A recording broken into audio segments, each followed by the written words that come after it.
चंद्रशेखर आजाद है और जहां अन्याय होगा वहां आवाज उठेगी। कथावाचक के साथ जो हुआ वो सिर्फ एक इंसान की बेइज्जती नहीं थी, बल्कि पूरे समाज की आत्मा को झकझोर देने वाला हमला था। और अब इस मामले पर दलितों की आवाज चंद्रशेखर आजाद ने वो कहा है जो सत्ता के गलियारों में गूंज रहा है। उत्तर प्रदेश के इटावा जिले में जो कुछ हुआ वो किसी कहानी से कम नहीं है। एक युवक जिसका अपराध सिर्फ इतना था कि वो यादव था, धार्मिक कथा कर रहा था, लेकिन जैसे ही उसकी जाति पता चली, कुछ लोगों ने उसे मंच से उतारा, उसका सिर मुंडवाया और उसके साथ गाली गलौज की गई। ये धर्म का अपमान था या जाति की श्रेष्ठता का प्रदर्शन? इसी सवाल को लेकर मैदान में उतरे भीम आर्मी के संस्थापक चंद्रशेखर आजाद।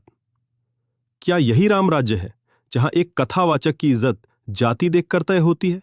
चंद्रशेखर आजाद।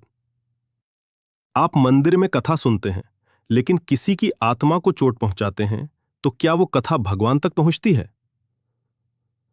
अगर सब बराबर हैं, तो फिर जाति क्यों पूछी गई? चंद्रशेखर आजाद ने इसे कोई साधारण घटना नहीं, बल्कि जातिगत हिंसा का संस्थागत रूप बताया। उन्होंने मीडिया से बात करते हुए कहा, ये घटना सिर्फ यादव समाज के खिलाफ नहीं, ये उन सभी लोगों के खिलाफ है जो बराबरी में विश्वास रखते हैं।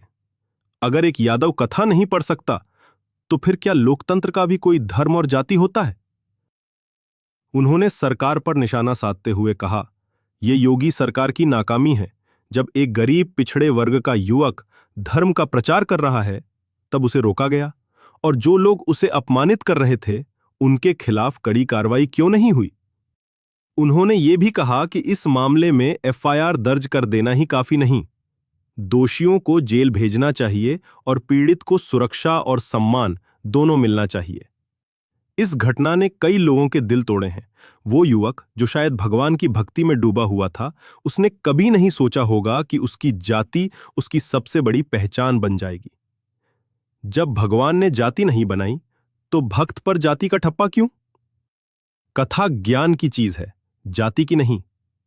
चंद्रशेखर आजाद ने इस बात को भी उठाया कि यही कारण है कि आज भी हजारों दलित बच्चे स्कूल छोड़ देते हैं, क्योंकि समाज उन्हें बराबरी का दर्जा नहीं देता।